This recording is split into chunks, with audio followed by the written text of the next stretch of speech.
இந்த முட்டை கிரேவி எப்படி செய்கிறதுன்னு பார்க்கலாமா? வாங்க பார்க்கலாம். முட்டை கிரேவி பண்ணுறதுக்கு ஒரு பாத்திரத்தை அடுப்பில் வச்சுக்கலாம்.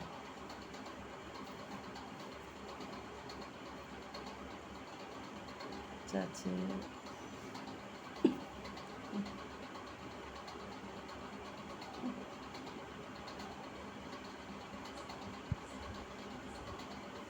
நல்லெண்ணெய் ஊற்றிக்கிறோம். இதில் கொஞ்சம் நிறையாவே ஊற்றிக்கலாம், ஓகேவா? அப்போ தான் இந்த தக்காளி தொக்கு கிரேவிக்கு கரெக்டாக இருக்கும், டேஸ்ட்டாகவும் இருக்கும். நல்லெண்ணெய் ஊற்றி செய்யும்போது செம்ம டேஸ்ட்டாக இருக்கும், ஓகேவா?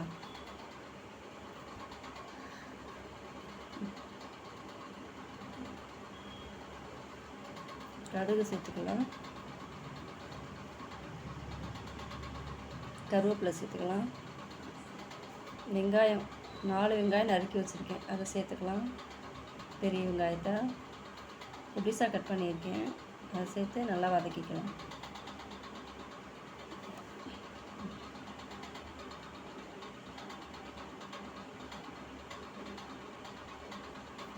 நல்லா வதங்கட்டும், நல்லா கலர் சேஞ்ச் ஆகணும். பாருங்க, நல்லா வேகட்டும்.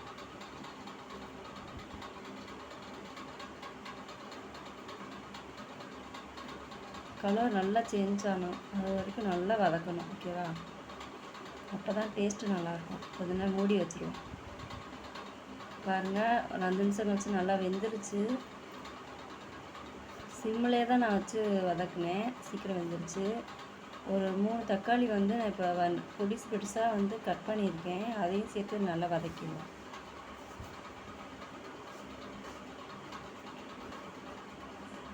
உப்பு போட்டு கொஞ்சமாக உப்பு போட்டு வேக வச்சோம்னா கொஞ்சம் சீக்கிரம் வேகும், அதனால் கொஞ்சமாக உப்பு போட்டுக்கலாம். இது வேகிறதுக்காக மட்டும்தான். இது கறி மசாலா பொடி, கறி மசாலா நான் கறி மசாலா பட்டையை நான் அரைச்சி வச்சுருக்கேன், அதான் இதை சேர்த்துக்கலாம். வாசனைக்கு டேஸ்ட்டாகவும் நல்லாயிருக்கும். இஞ்சி பூண்டு பேஸ்ட்டு கொஞ்சம் சேர்த்துக்கிறேன். இதெல்லாம் சேர்த்து நல்லா வதக்கி விட்டுருவோம். நல்லா வதங்கட்டும், சீக்கிரம் வெந்துடும். ஒரு 3 தக்காளி நல்லா மிக்சியில் அரைச்சிட்டு வந்துடுவோம். இதையும் அதோடு சேர்த்துக்குருவோம். பாருங்கள், எண்ணெய் இப்போ கொஞ்சம் நல்லா பிரிஞ்சு வந்துருச்சு. இப்போ இதோடு சேர்த்துருக்கோம். இதையும் நல்லா வதக்கி விட்டுருவோம். பாருங்கள், இப்போ எப்படி வந்திருக்குன்னு. எண்ணெய் பிரிஞ்சு நல்லா வந்துருச்சு.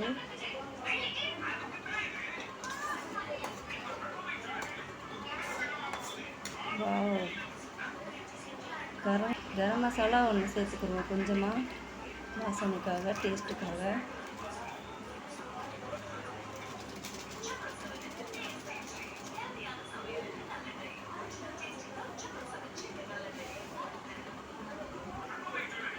பாருங்கள், சிக்கன் 65 மசாலா கொஞ்சம் சேர்த்துக்கிறேன். முட்டை சேர்க்கறதுனால சிலருக்கு ஒத்துக்காது, அதனால் பெப்பர் பவுடர் கொஞ்சமாக சேர்த்துக்கிறோம். மஞ்சத்தூள் கலருக்காக சேர்த்துக்கிறோம். முட்டை 2ஆக கீறி வச்சுருக்கேன், அதையும் இதில் சேர்த்துக்கலாம். பாருங்கள் இப்போ எப்படி இருக்குன்னு. கொத்தமல்லி தழை அதோட தூவி விட்டுருவோம்.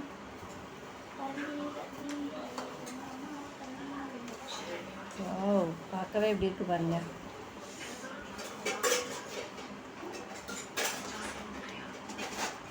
அவ்வளோதாங்க, நல்லா கிண்டி விட்டுருவோம். ரெடி ஆயிடுச்சு. எண்ணெய் பிரிஞ்சு நல்லா எல்லாமே முட்டைக்குள்ளே சார்ந்துச்சுன்னா சூப்பராக ரெடி. வாங்க சாப்பிடலாம்.